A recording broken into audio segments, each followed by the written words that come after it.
Hello, everyone. I'm Matthew Resnay, and this is On the Reg, a podcast for small business owners, entrepreneurs, marketers, and really anyone looking to improve their digital operations and their business. Today, I'm accompanied by Hannah and Sarah with Skinny Up. Welcome. Yeah, thank you.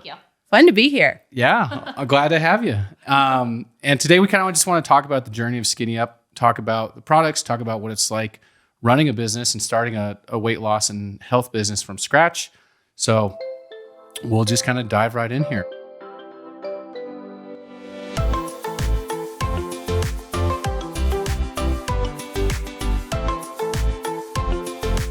The first thing that I want to know, and I think our audience wants to know, is tell me a little bit about Skinny Up and kind of why you started it. Yeah, well, Skinny Up, we have nutritional products for weight loss and detox. So way back in 2010, I was working in my husband's office. He's a chiropractor.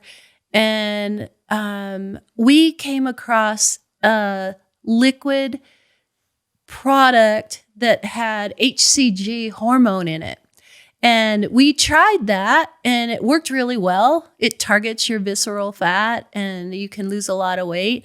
And my hubby's brain kicked in and he started thinking about, but how could we do this without any hormones?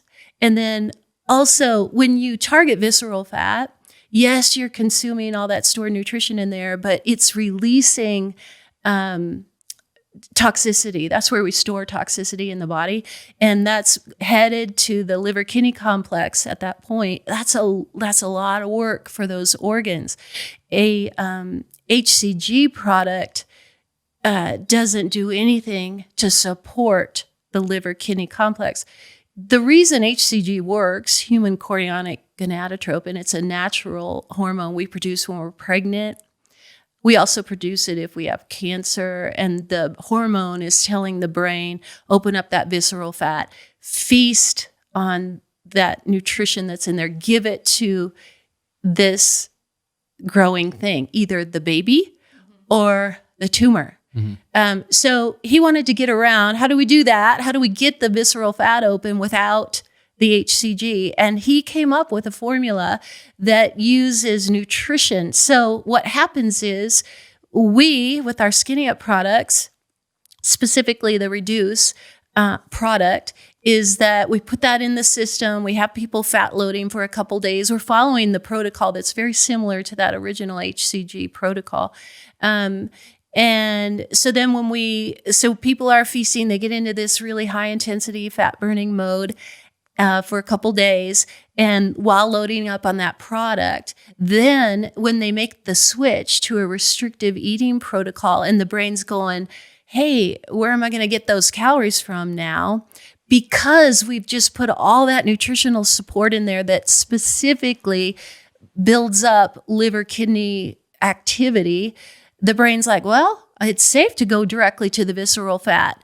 Because I got all that great nutrition I want to feast on, but also I know that as that toxicity heads to the liver kidney complex and all the other organs that have to work really hard during weight loss and detox, it knows the body's safe and ready to handle that. And so that's what happens.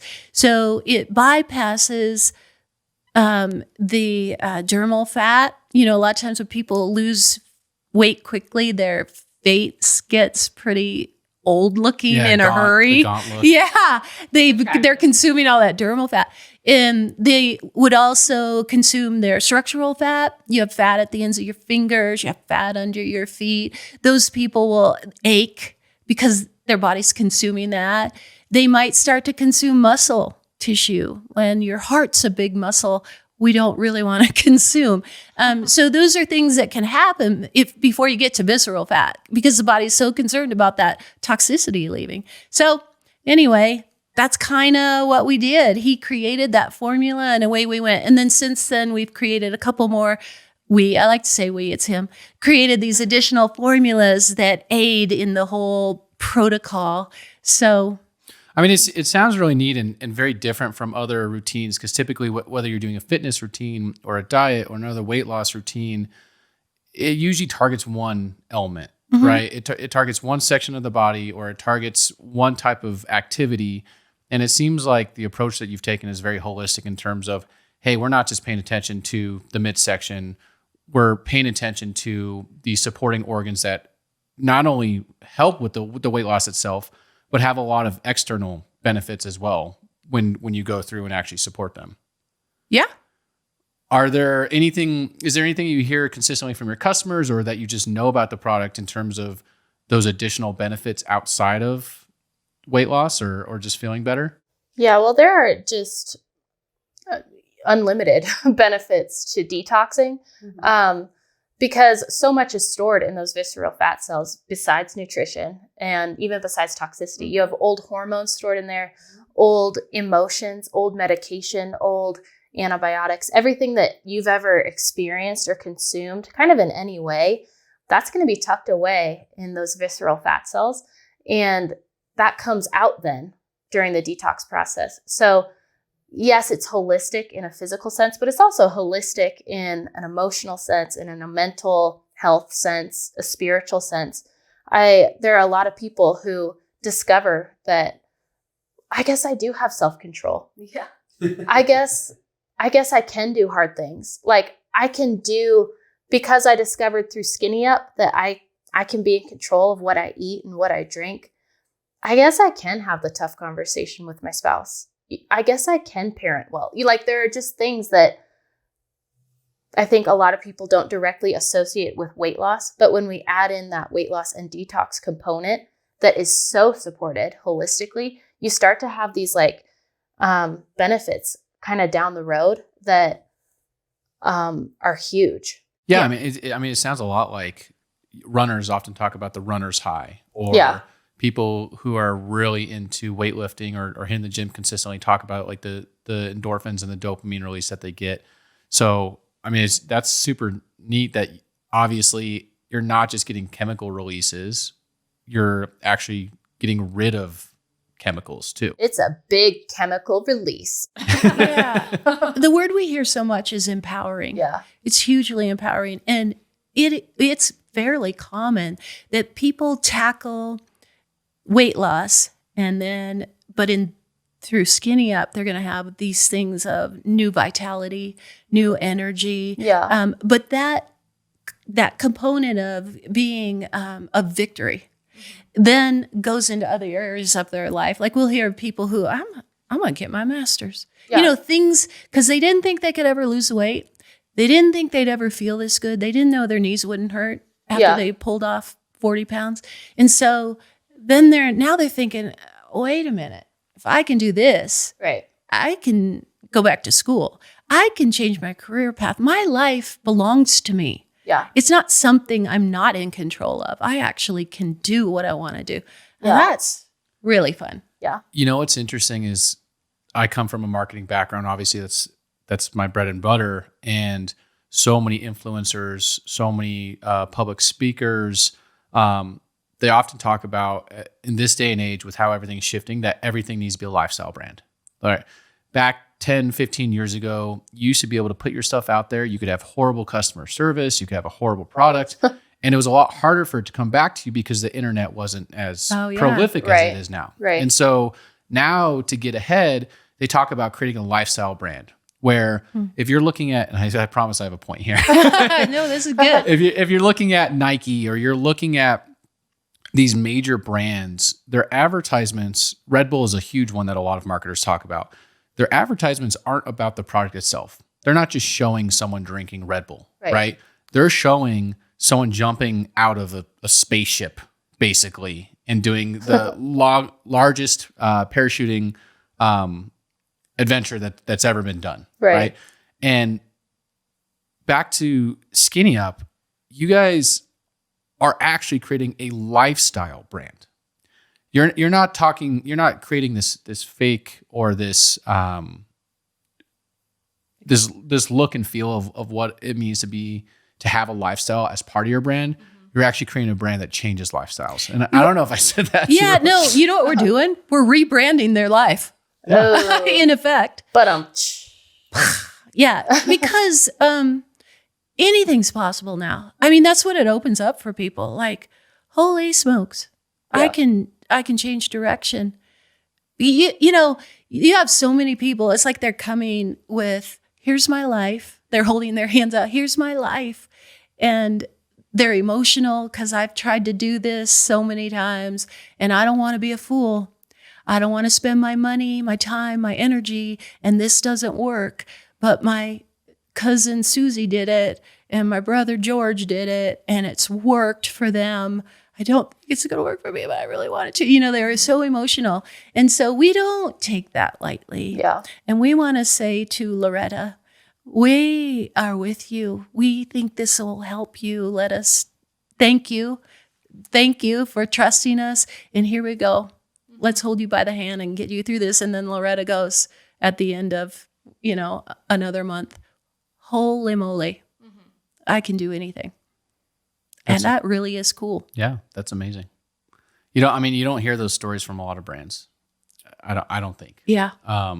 Especially in your industry, it's really hard to get that level of feedback. Yeah. And I know that you guys have an active support group, right? So it's Yeah. not like you're just relying on reviews or sending out surveys just to check in. You're actively involved in Yeah. participating with these people as they're making these lifestyle changes. Yeah, that's true. Although I do love reviews. I love reading those. I make everybody cut out, like print out and cut out. So we've got a wall covered with Stories. the true stories of people going, I can't believe this works as well. You know, I love reading through those. I think what's really cool is you obviously come at it from a small business perspective. Yeah. Right? Like you're a family owned and operated Yeah. business.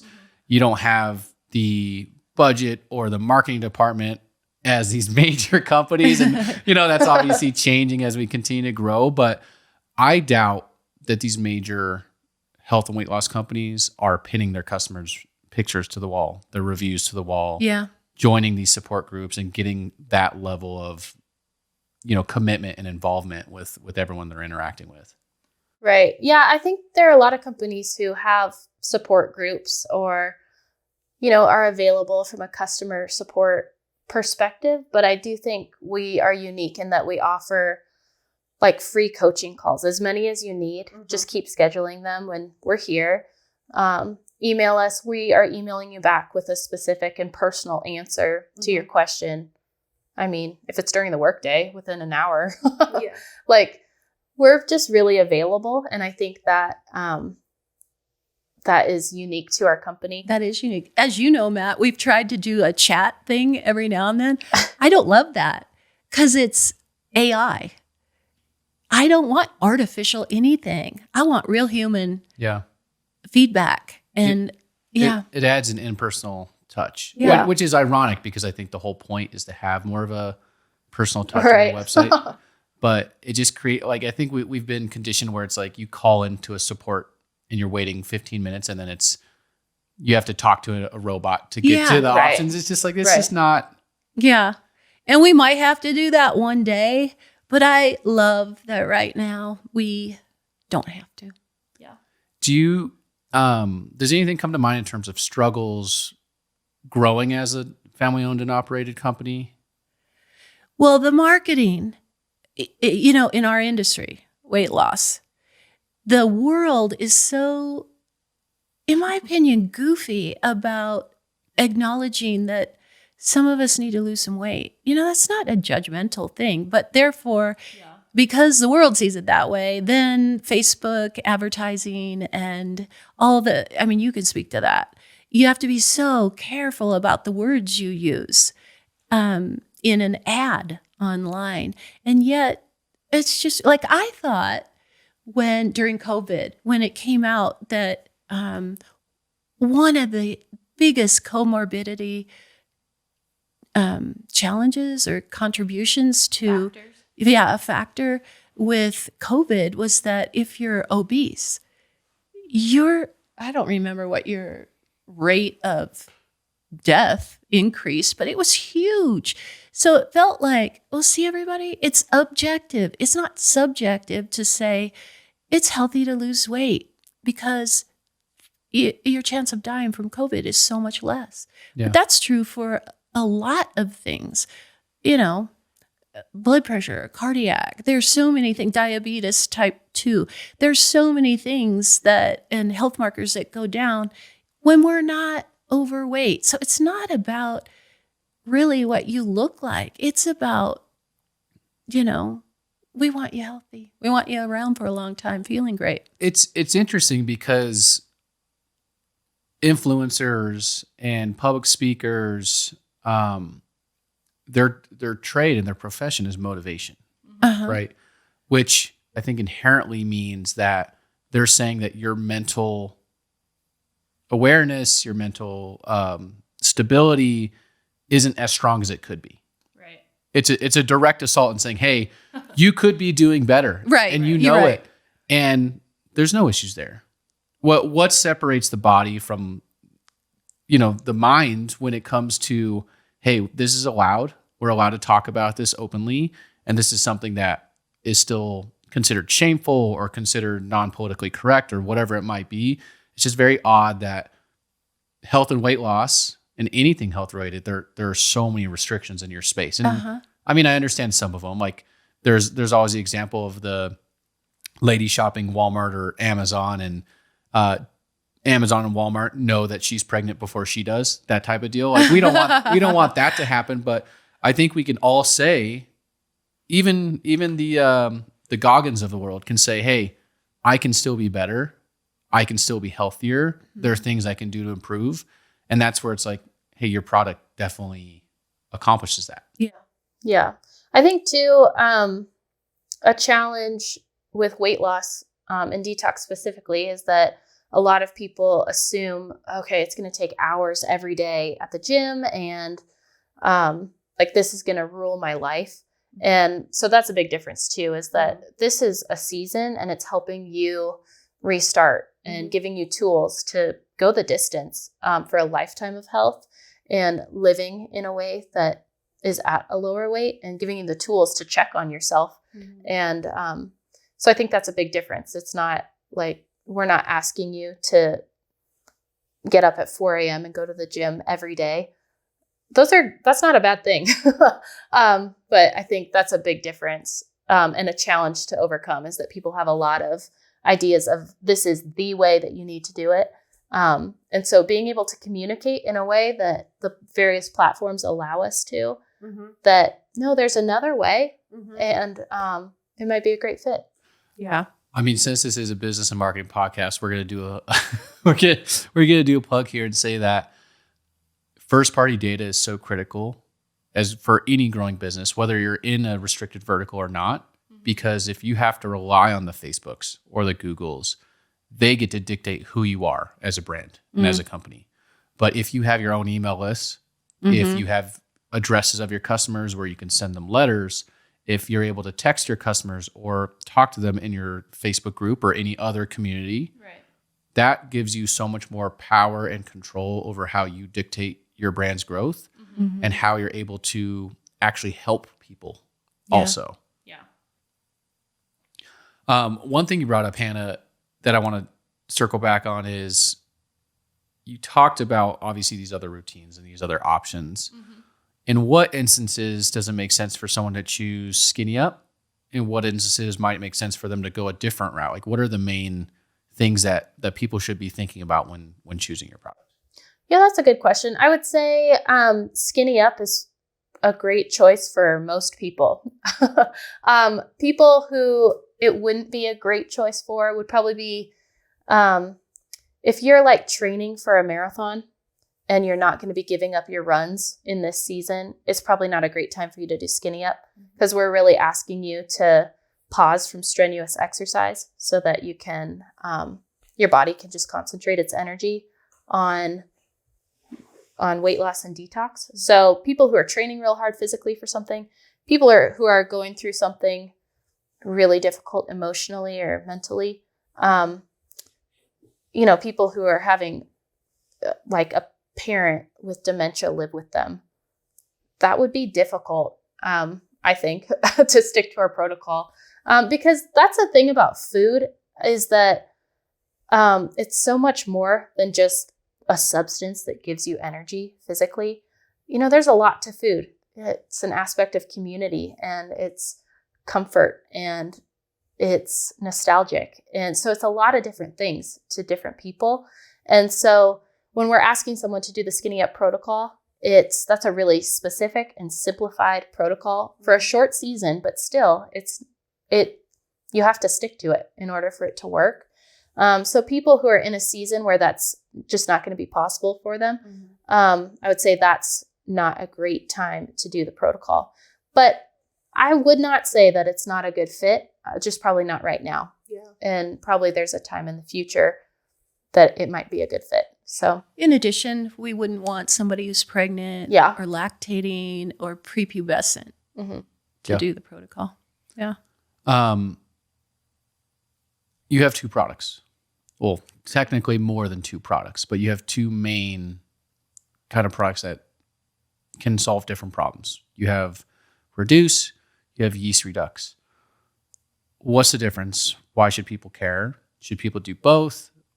When we're talking about a holistic approach and talking about lifestyle changes, what are the impacts that people are going to see if they choose one or the other or do everything all at once? Yeah, so for sure you have to use the reduce product for weight loss and detox.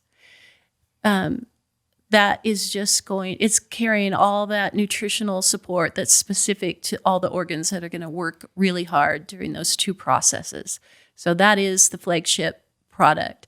But then the yeast redux product is so stellar.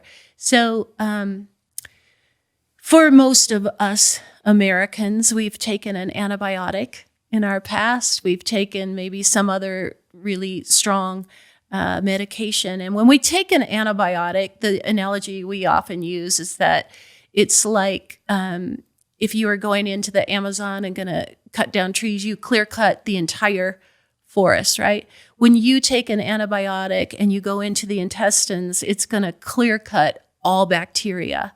We'd like to have a bacterial environment that is like 90% good bacteria, maybe only 10% of a bad bacteria, or a candida is the fungal infection that is usually present in most of us. Well, we take that antibiotic, we wipe it all out, and now we Americans who like to consume a lifestyle diet that's typically kind of high in carbohydrate, we're feeding that candida, and we often end up with a reversed ratio that might be 90% candida and only 10% good bacteria. So I just want to stop you real quick. You're getting very technical and I love it, but give me a very simplified understanding is what is it? So what does all that mean? What it means is that once candida in the intestine starts to overgrow, because we're feeding it sugar, just like yeast in a lump of bread dough, it's gonna, first that person has pain, swelling, and then it leaves the intestines, goes throughout in the entire body, a systemic candida overgrowth. The problem here is that the intestines don't work very well. So for our project of consuming the stored nutrition from that visceral fat, do all the things we've got to do, we need intestines to work well. The other thing is that we're going to have all these cravings that are like screams in the head of, I need some sugar and I need it right now. In my case, it's the white cheddar popcorn. Need that right now. But you start taking that yeast redux and it goes into the body. It's like a mercenary of candida and it's killing it very quickly. It's killing fungal infection. So those cravings that were messing with us as we're trying to do this restrictive eating protocol go down to a whisper and then they're gone. So now I can follow this protocol really easily. My intestines are this sweet functioning part of my body and I can cruise through that protocol pretty easily. So my takeaways that I got out of that is helps with sugar cravings, which there's a lot of things that getting rid of sugar can help. I mean, most major health professionals are saying that one of the biggest causes of cancer, one of the biggest causes of these other issues that people are facing is sugar. Yeah, totally. Including alcohol. Alcohol turns to sugar. Right. And so that's a wonderful. So that in and of itself is pretty huge. Spectacular. There's a lot of ramifications that'll come from eliminating that in the body. Right. Second thing that I took away was gets rid of some bloating. What are some of the other factors that might be more prevalent that comes from candida overgrowth? Brain fog, fatigue, joint pain, inflammation, different skin issues like psoriasis or eczema. Skin's a big one, I think. Yeah. Right? Rashes. Yeah, rashes. Bloating, flatulence. It's not sexy. Headaches. What else? I mean, to me, it's always kind of felt like yeast redux is the ugly duckling in terms of everyone thinks about losing weight, right? It's very aesthetic. People are thinking about what they look like instead of how they feel. And while it's the ugly duckling from how people kind of look at this space, and I think that's changing. I've definitely noticed a lot more people thinking about brain fog and thinking about these other things. It does, to me, feel like yeast redux is the superstar. It is a superstar. It is amazing what it does and the enhancement that it gives to the reduced product. I also think that people don't know how bad they feel until they don't feel so bad anymore. That's so right. And so yeast redux gives people that opportunity. They weren't aware. They thought they were just overweight, but turns out they were overweight and in pain and not thinking clearly.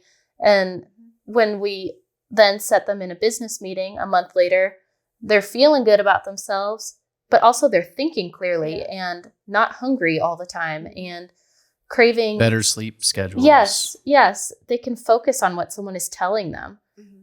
I mean, that's a big deal. But the whole gut issue and the brain gut biome, all of that is so enhanced. Yeah. And so we have a lot of people who use it during the protocol, but then they keep using the yeast redux to keep a beautiful gut health. Nice. Yeah, that just becomes a perpetual, this is what I'm doing the rest of my life because I want to live in this. Yeah. Yeah, that makes sense. Mm-hmm. Is there anything on either of those or any of the health benefits side that we didn't really talk about? Well, Hannah spoke a little bit about clarity of mind. Your brain is 85% fat. And knowing that your brain is yeah, all of us, baby. Fat brain. So knowing that we're storing toxicity in there, as I'm using that reduced product and I'm clearing out that visceral fat, it's like there's a fog going right down out of so we pull that chemistry out of there. But you were also talking about the addictions, sort of, or maybe I just thought about that, but one of the addictions that is handled very quickly would be to diet sodas. And diet soda, everybody, is just bad for you. Sorry, Diet Coke. So people would get addicted. We talk to people who are drinking 6, 8 Diet Cokes a day or diet whatever it is. That chemistry is so hard on your body. And in fact, I'm probably allowed to say it about your father-in-law. I had a Diet Pepsi problem. I think it was normal Pepsi, Regular but Pepsi. yeah. And he was drinking a lot, like 6 to 8 cans a day. Yeah. So his years. fear as he started was, I don't think I can really give that up. But I mean, yeah, he stuck to it and it got uncomfortable. That's a lot.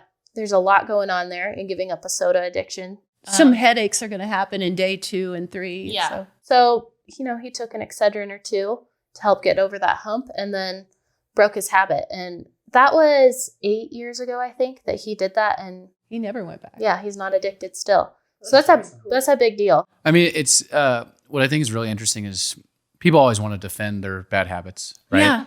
Yeah. I think everyone has a vice, and to say that you don't have a vice means that your horse must be really tall, right? And I know a lot of people here ride horses. But I'm not a doctor, obviously. But if you're not drinking water, you're most likely drinking poison. Yeah, I mean, there's often very few things, if it's not coming from the earth and it's man-made, whether it's diet, whether it's normal, it's most likely not good for you. Because if we weren't consuming it 200 years ago, and obviously there's medical science that's created things that are helpful for us, but if we weren't consuming it a long time ago, it's probably not good for you. and cutting it out could have a lot of benefits.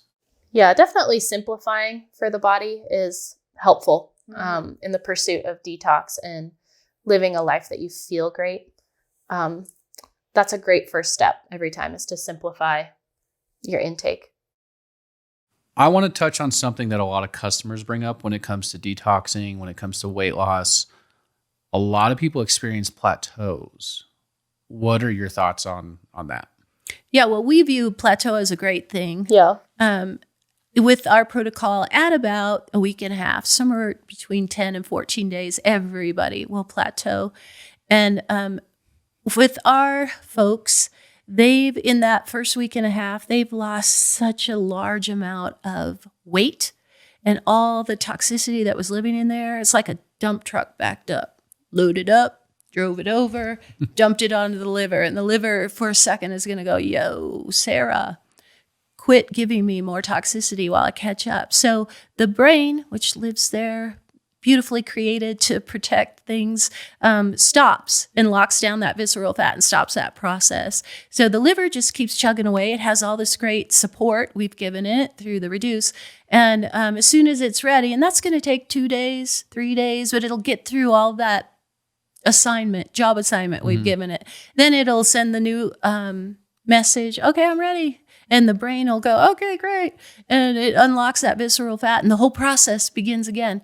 And even though the user is the customer of Skinny Up is doing the protocol correctly during those few days, they're not going to lose any weight because that visceral fat is not moving. Yeah. And so sometimes they get a little frustrated, and we have some fun little tweaks. We make them go through at least 2 days. We want that liver to have a nice healthy process, but then we can get that all moving again. If it's by 3 days, we can give a little mini liver flush if we need to. But yeah, definitely makes sense. I mean, your body has to catch up somehow. Yeah. Right. Do you ever feel concerned with like unhealthy amounts of weight loss? Or people who already have liver problems, are they able to experience Skinny Up in the same way? If somebody has a liver problem, or if somebody's like taking a lot of serious medication that their liver has to deal with, weight loss is going to be slower. It just is. But I had a gal not too long ago who she does this once a year. This gal's like 50 something. I'm trying to remember all her stats, 5'7". So she went from like 142 down to 127. Like a 52-year-old. I could see her. She's small. beautiful. I haven't seen her picture, but I'm like, girlfriend. So anyway, then during the retrain process where we're setting that hypothalamus so that we don't have to gain this weight back, her weight went back up. But she also let me know she's a power lifter. She does a lot of HIIT interval training. I mean, she's working hard. Yeah. And I had to suggest to her, is it possible that maybe 132 is a better weight for you? And your body doesn't want to be at 127. It's just healthier for you to have a little bit of reserve. You work out so much. And so, yeah, there are weights that's too low for you. So we try to be realistic. That's not the majority of people that get that low to a low weight that's like beyond what's good for them. But it happens every now and then. So we try to be realistic with those folks that, my darling, you're doing great and you don't need to be that skinny. You know, one of my favorite things I learned within the last couple of years was I was working with a personal trainer and getting on a diet routine and a fitness routine. And I was like, this is the target weight I want to hit. And she's like, when were you that weight? I was like, I was a sophomore in college. Mm-hmm. And she's like, your body was completely different then. Mm-hmm. Your metabolism was different. Right. Your chemistry was different. Mm-hmm. Going after that weight isn't realistic. And it's not really that it's an excuse. It's that, look, this is the reality. Yeah. I know that like women in general, they'll have 3 stages in life where they'll develop allergies or they'll develop different tastes for food, just based off of, maturation and development. And so it's just one of those things where it's like, look, if you are going on a weight loss journey, like understand that progress is good, but certain goals that you set aren't always going to be realistic. You got to understand like what makes the most sense for you individually. We're going for healthy here. We're not going for a stick figure or anything like that. Yeah. Have either of you ever taken Skinny Up? Oh yeah. Yeah. It's kind of part of working there. Yeah. I mean, you got to know the protocol and you got to understand the challenges. Yeah. I'd be very curious to see how many weight loss professionals actually took their product. Yeah. You know, I personally don't think there's a better way to lose weight. So yeah. They're welcome to try Skinny Up. Yeah. We're filming this podcast in December 2023, and that means we're right upon the new year. Yeah. Do you have any resolutions? They don't have to be health related, but do you have any? Yes. I'm going to try to walk every day of 2024. Yeah, hopefully outside. And She now I lives in Wyoming. That's quite a commitment. Yeah, You're going to that's have a some hard serious one. weather. Yeah. And then you look at treadmills right now and they're like $3,000. It's like, what? Right. Yeah. So that's a goal I have. I have a few different creative projects. So those are kind of, that's not really a resolution, but more just big goals to I think it's I think similar. I think it's a resolution though to say, work on things. I'm going to, and put down some deadlines and Yeah. yeah. Yeah, I think that's good. Well, I think, again, it comes back to it's not just physical health. Totally. It's not just appearance. Your mental health matters too. Yeah. Mental fulfillment is a big deal. You know, you get all this stuff out, but if you're still not doing anything or you're not committing to yourself or setting your own goals, I think that holds you back. Yeah. quite a bit. Yeah. I think too, it's like, I personally have I moved to Wyoming in this last year. And so being the newbie, and I'm a person who gets fairly involved in things. And so to have space to kind of redefine like how do I spend my time and what am I doing? Kind of provided the opportunity to like a lot of different goals that I've had in life, but never gone for. It's like, well, why not? Like, I don't have any friends to hang out with, so. Except that's changing in a hurry. Yeah. Like, Wyoming people. Well, and you make friends. They're too you friendly. make friends when you do things. Yeah. Yeah. Totally. You know? Totally. I think that's huge. That's Yeah. awesome. Yeah. But I think that's like, if anyone is considering a health related goal, just to remember, like, you might have had this goal for 10 years and that doesn't make it like less than, if you never have gone for it yet. Go for it now. Why not? What's the worst that can happen? Do it next year. So why not try? Yeah. That's good. Do you think for people setting New Year's goals right now that Skinny Up is more sustainable than things they may have tried in the past?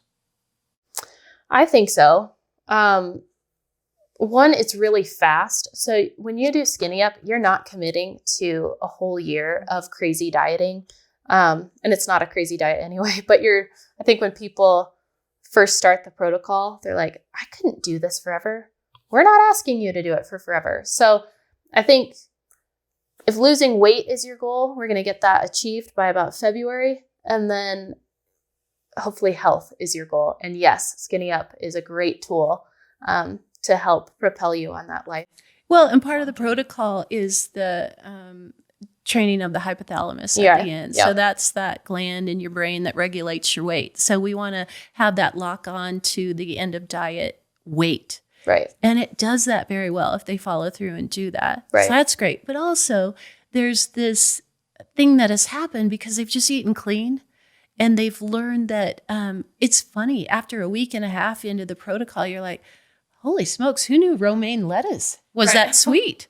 You know, because you're not drowning it in different. So you learn a new appreciation for clean eating, and you've learned how you feel great on simple foods. So you come out of the whole thing with kind of a new take on eating and feeling vibrant, and it feels good. Mm-hmm. So usually people have a new angle at eating. Yeah. As they enter back into the whole, everything's yours to eat now. They do it more cleanly, I would say. Yeah. You think that? Yeah. Nice. What about you? Do you have any Goals? Yeah. I always have goals. I have a colt that I'm going to be riding by the end of February, Matthew, and I've never been on him. So even in this cold weather, I'm going to make that happen. How old is he? He's a 2-year-old. Is that rambunctious for a horse? Rambunctious. Is he going to be hard to No, I get to think that this point? dude's pretty chill. I've handled him a ton. He was born on the property. Yeah. She's had him since From birth. my mare. Okay. So yeah.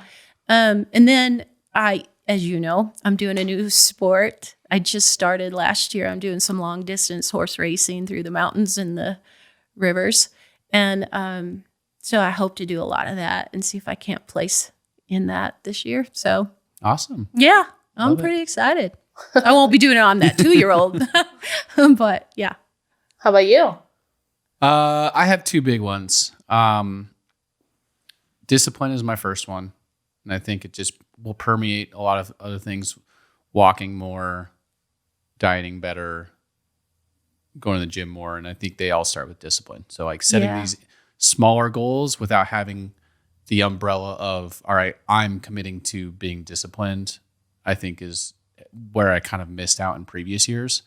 And the second one is obviously I'd love to grow the business a little bit more. We've been in business for 4 years and we are kind of at that weight loss plateau where it's like, hey, we've done well up until this point, but we're itching to get going a little bit more. So Yeah. Cool. yeah. Well, sweet. Anything else that you think we might have missed on this that our listeners would want to hear about? Did you have questions about the e-commerce stuff? Or did we cover that for you? I think the main one that we didn't really cover is, did you have any struggles growing the brand or the business or developing the product that you think other entrepreneurs or e-commerce business owners should be aware of? I think it's been such a slow growth. I keep saying, when can we pour the fuel on and really go big?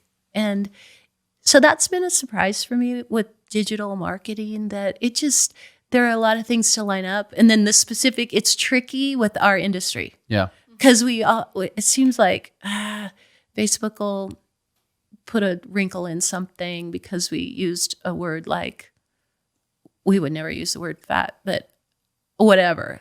They're so prickly about the words that we use. So for me, I've had to just commit to a patience. It's a slow growth, but I think we're about to have our best year ever. As We've already hit it. We've hit it. Yeah. So by quite a bit. I don't actually. even know what our number's going to be. We've got a few days left, and that's pretty cool. Yeah. And a lot of stuff going on behind the scenes too. With Yeah. the brand, which I think is going to be really really cool. huge for development. Yeah, that we're rebranding. So in another couple months, 3 months maybe, we'll get to roll out all of that. We'll have some lifestyle content. There we right go. here. There you go. Yeah. So that's a thing. Digital marketing is still, it's a moving thing. Yeah. I think what's cool about your growth, just from what I've seen as a bystander / participant, is that it has trended upwards. Yeah. Right. Like you didn't, a lot of the other businesses that we've worked with, they'll go up and down, up and down. They have this crazy seasonality, or like COVID, when stimulus checks came out, they had an insane year. And now they're looking back at that year and they're like, why isn't this happening again? Mm. And that's just a lot harder in its own way. Yeah. That makes sense.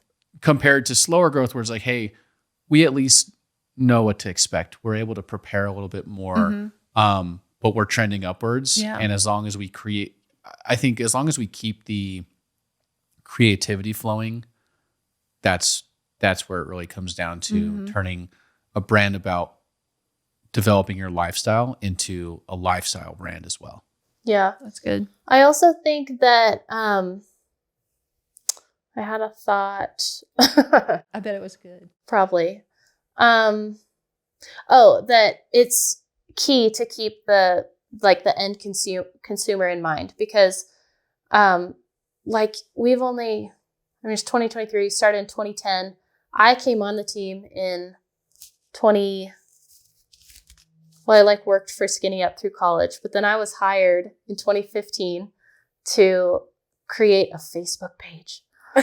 And like that was new for us. And we were just at that point starting to sell to individuals. And so we had to create a website. And,